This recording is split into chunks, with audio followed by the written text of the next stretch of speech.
What we had to do is rethink physically how could we start to distribute these people where they still rely on each other, right? Because they do have the background of being Syrian, but you now are in a new country, not just a new city.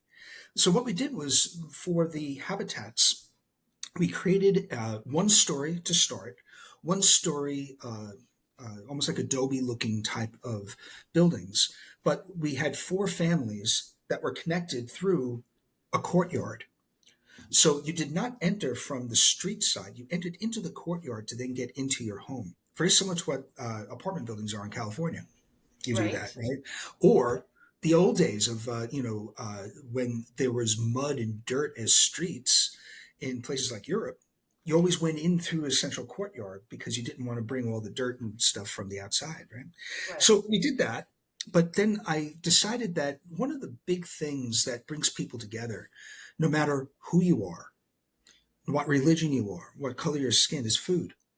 Hmm. Food will bind you together. So Hmm. part of my smart cities designs are always about, well, let's do, how about inner city farming? How Hmm. about looking at hydroponics? How about looking at food safety and food distribution at the local level?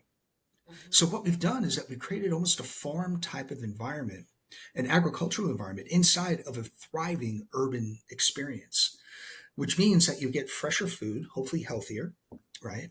Which means that we also put all of our kitchens facing the courtyard so that when Hmm. you have your window open, you can smell what other people were cooking.